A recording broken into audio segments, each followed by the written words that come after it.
ছাগলটাকে আজকে বের করলাম না, কত বেলা হয়ে গেল। যাই, গিয়ে দেখি ওর কি অবস্থা।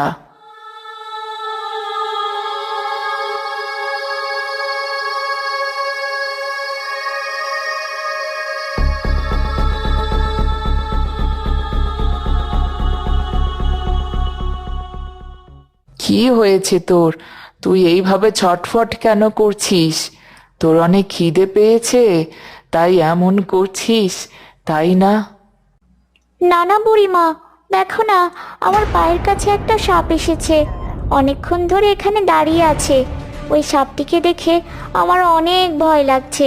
তুমি আমাকে দড়ি দিয়ে বেঁধে রেখে গেছো, তাই তো আমি এখান থেকে সরতেও পারছি না। কোথায় সাপ? এ তো একটা ছোট্ট সাপের বাচ্চা। তুই একে ভয় পাস না। এই বাচ্চা সাপটা মনে হয় অনেক আঘাত পেয়েছে। কতটা ক্ষত লেগে আছে ওর গায়ে।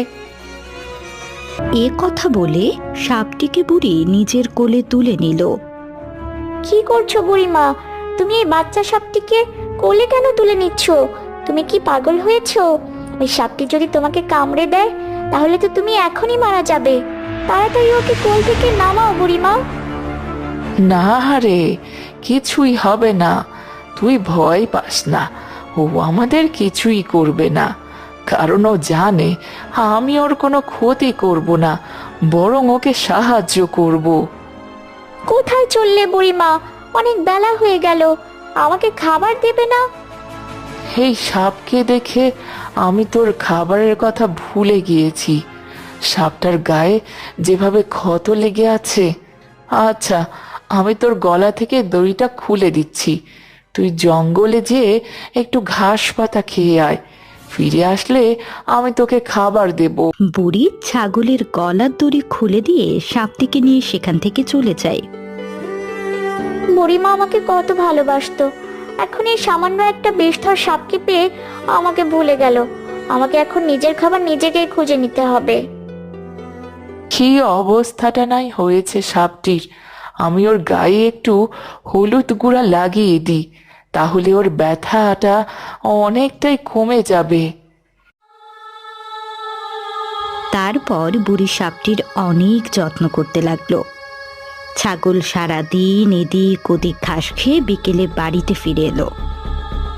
বুড়িমা, ও বুড়িমা, তুমি তো আজকে বিকালে আমাকে গাছের পাতা পেড়ে দিলে না। ওই উঁচু গাছ থেকে তো আমি পাতাও পারতে পারি না। তুমি তো রোজ বিকেলে আমাকে পাতা পেড়ে দাও, তাহলে আজকে কেন দিলে না? এই সাপটার অনেক অসুখ রে। ওর সারা গায়ে ক্ষত লেগে আছে মনে হচ্ছে। কোনো চিল বা বেজি ওর উপর আক্রমণ করেছিল।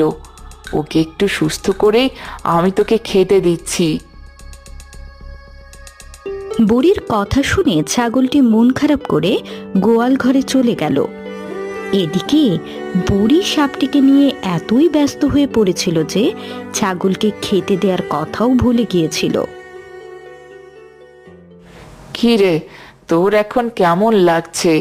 কালকে থেকে তো তুই কোনো কথাই বলছিস না আমার সাথে। বুড়িমা, তুমি আমার কথা বুঝতে পারবে? কেন পারবো না? সব পশু পাখির ভাষা আমি বুঝতে পারি। তোরাই তো আমার সব, তোদের নিয়েই তো আমি পড়ে আছি। তুমি অনেক ভালো গো বুড়িমা।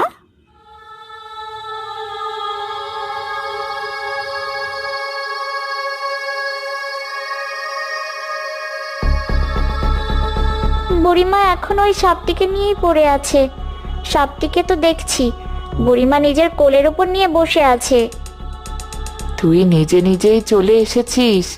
কালকে তো আমি তোকে তোর ঘরে বেঁধে রাখতেই ভুলে গিয়েছিলাম। এখন তো তুমি আর আমার দিকে একটুও তাকাও না গো বুড়িমা। তুমি ওই সাপটিকে এখনো যেতে দাওনি। তুমি এইভাবে সাপটিকে নিজের কাছে রেখো না। সাপটি যে কোনো সময় তোমার ক্ষতি করতে পারে। ওকে কোথায় যেতে দেব? দেখছিস না ও কত ছোট একটা বাচ্চা সাপ।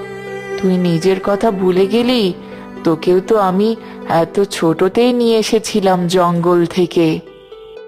আমি তো তোমাকে দুধ দিতে পারি, যেগুলো তুমি খেতে পারো, কিন্তু এই বিষাক্ত সাপ তোমাকে কি দেবে যে শুধু শুধু তুমি ওকে রেখেছো নিজের কাছে। ওর আমাকে কিছু দেওয়া লাগবে না, শুধু আমার কাছে থাক। আজ থেকে ও আমার পোষা সাপ। সাপকে আবার কেউ পোষে নাকি? যেদিন তোমার অনেক বড় ক্ষতি হয়ে যাবে সেদিন তুমি তোমার ভুল বুঝতে পারবে। আজকে আমি আর তোমাকে কিছুই বলবো না। ছাগল এমনটা বলে রেগেমেগে সেখান থেকে চলে গেল। সাপটি ঘর থেকে বেরিয়ে বাইরে যেতেই তার সাথে ছাগলের দেখা হলো। এই দুষ্টু সাপ, তুই কেন যাচ্ছিস না বুড়িমার কাছ থেকে? তুই যেদিন থেকে এসেছিস তারপর থেকে বুড়িমা আমার যত্ন কমিয়ে দিয়েছে। আমি আর তুমি দুজনেই বুড়িমার কাছে একই রকম। তুমি ভুল বুঝছো বুড়িমাকে, সে বৃদ্ধ মানুষ, তাই তো আমাদের দুজনের একসাথে খেয়াল রাখতে পারছে না। কই, তুই আসার আগে তো এমনটা হয়নি। বুড়িমার এই বয়সে কেন যে এগুলো করছে কে জানে। তুই আবার বাইরে বেরিয়ে এলি কেন? বুড়িমা তো সবসময় তোকে নিজের কোলের উপর রেখে দেয়। বুড়িমার কোলের উপর বসে থাকলেই তো তোর খাবার জুটে যায়। এখন তো দেখছি বুড়িমা আমার দুধ নিজে না খেয়ে তোকে খাওয়ায়। তুমি আমার সাথে এভাবে ঝগড়া করছো কেন? আমি তো তোমার সাথে বন্ধুত্ব করতে এসেছিলাম। তোর মতো বিষাক্ত সাপের সাথে আমি কোনো বন্ধুত্ব করতে চাই না। আর একবার যদি তুই এসেছিস আমার সাথে বন্ধুত্ব করতে, খুব খারাপ হয়ে যাবে, এই আমি বলে দিলাম। আজকে এতদিন হয়ে গেল কিন্তু এখনো এই বিষাক্ত সাপটা এই বাড়ি থেকে নড়ছে না। আর নড়বেই বা কেন? বুড়িমা যে যত্ন করে ওকে, এবার আমাকে কিছু একটা করতে হবে। ছাগল একটা দুষ্টু পরিকল্পনা করে বুড়ির ঘরে গেল। ছাগল সাপটিকে নিজের পা দিয়ে চেপে ধরে রাখলো। কি করছো তুমি? আমার অনেক ব্যথা লাগছে, তুমি আমাকে ছেড়ে দাও। ছেড়ে দেব তোকে আমি? অনেক জ্বালিয়েছিস এই কয়টা দিন তুই আমাকে, আজকে তো তোকে আমি মেরেই ফেলবো আমার পায়ের আঘাতে। বুড়িমা, তুমি কোথায়? আমাকে বাঁচাও। সাপের চিৎকার শুনে বুড়িমা সেখান থেকে চলে এলো। হে, কি করছিস তুই? তাড়াতাড়ি ছেড়ে দে ওকে, ও তো তোর শক্ত খুরের আঘাতে এখনই মারা যাবে। ছাগল বুড়িমার কথা শুনে সাপটিকে ছেড়ে দিল। আহারে, তুই এইভাবে ওকে আঘাত কেন করলি? যদি এই সাপটি তোকে কামড়ে দিত? না না বুড়িমা, আমি কিভাবে আমার বোনকে কামড়ে দিতে পারি? ও ছোট থেকে হিংসুটে ছিল, কিন্তু আমি ওকে অনেক ভালোবাসতাম আর আজও ভালোবাসি, তাই তো ওর আঘাত আমি সহ্য করেছিলাম। আমি তোর বোন হতে যাব কেন? তুই তো একটা সাপ আর আমি ছাগল, এটা তো কোনোদিনও সম্ভব না। বুড়িমার কাছে আসার আগে তোর মনে আছে যে তোর আরেকটা বোন ছিল? হ্যাঁ, আমার একটা বোন ছিল, কিন্তু সে তো হারিয়ে গিয়েছিল। আমি তোর সেই হারিয়ে যাওয়া বোন। সেই দিন আমার পায়ের নিচে এক নাগিন পড়ে, তারপর সে আমাকে কামড়ে দিতে যায়। তখনই আমি তার কাছে অনেক মিনতি করি। পরে সে আমাকে রেগে মেগে অভিশাপ দেয়, আর সেই অভিশাপের জন্যই আজকে আমি সাপ। তুই তোর নিজের বোনকে এইভাবে আঘাত করলি, আর এতদিন তোর এই বোনকে নিয়ে হিংসায় জ্বলছিলি। আমার অনেক বড় ভুল হয়ে গেছে বোন, আমাকে ক্ষমা করে দে। আমি আর কখনো কারোর সাথে এইভাবে হিংসা করব না। ছাগল এমনটা বলে কান্না শুরু করে দিল। তখনই সেই ছাগল তার অভিশাপ থেকে মুক্ত হলো। সে সাপ থেকে একটা সুন্দর ছাগলে পরিণত হয়ে গেল। আমি আজকে আমার অভিশাপ থেকে মুক্ত হয়ে গেলাম। হ্যাঁ, আমার পোষা সাপ এখন ছাগলে পরিণত হলো। আমার দুটো ছাগল আজ থেকে।